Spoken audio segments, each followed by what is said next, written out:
Բարև ձեզ սիրելի հայրենակիցներ, խոսքս ուղղում եմ Նիկոլ Փաշինյանին, մոտավորապես մի երևի 2 շաբաթ առաջ Հակոբը Կարապետյան, որը լրագրող է,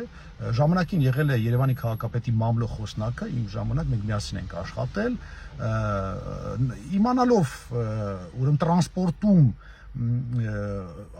հասարակական կարգի պահպանության այդ վարչության ժողովրդի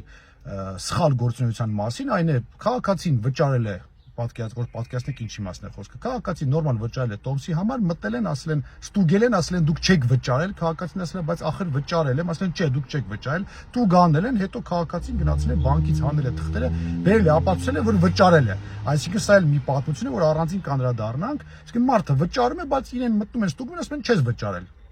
Մի խոսքով այդ դեպքը բացահայտվում է, բավականին մեծ աղմուկ է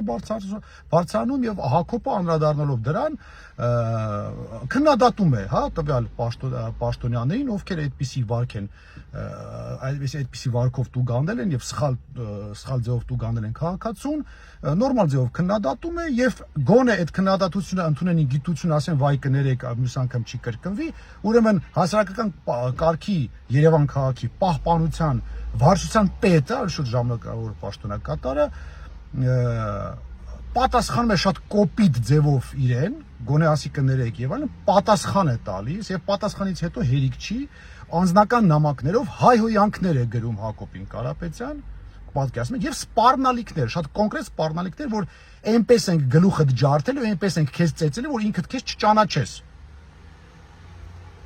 Ուրեմն դրանից հետո մենք իմանում ենք դրա մասին, բայց մտքներովս չի անցնում, որ այդ սպառնալիքները կարող է մի օր ի կատարածվի, մտածում ենք, որ էմոցիայի տակ գրել է, հայհոյանքներ եւ այլն, չնայած սա առանձին անդրադառնալու թեմա է, թե ինչպես կարող է Երևան քաղաքի հասարակական պահպանության ծառայության պետը, այն ինչ որ ինքը պետք է անի, պետք է հասարակական կարգը պահպանի, ինքը հակառակը, ինքը հայհոյում է քաղաքացուն, որը իրեն քննադատել է եւ տեղին է քննադատել, եւ ինքը սպառնալիքներ է հնչեցնում, գրում է բառացի։ Անցնում է որոշ ժամանակ եւ Հակոբին Կարապետյան, երբ որ երեկոյան դուրս է գալիս իր աշխատավայրից,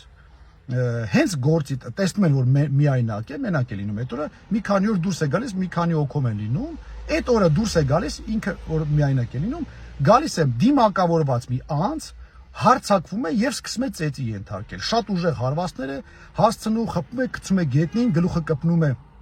գետնին, արյունահոսում է, մի խոսքով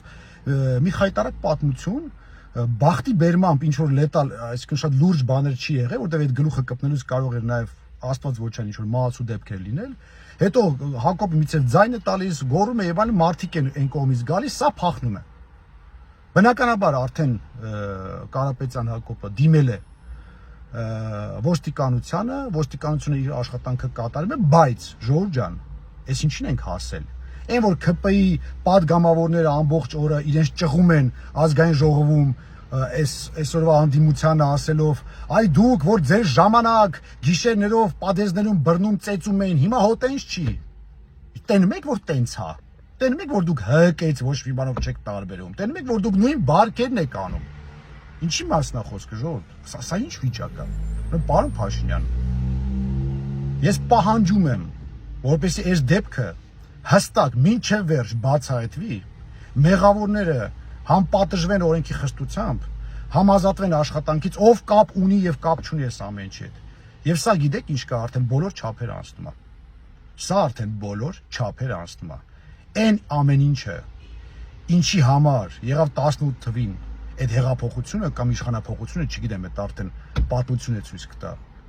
Այնուամենայնիվ, այդ ամեն ինչ ինչի համար ժողովուրդը դուրս եկե փողոցներ եւ պայքարում է, հիմա նույն բանը անում եք դուք։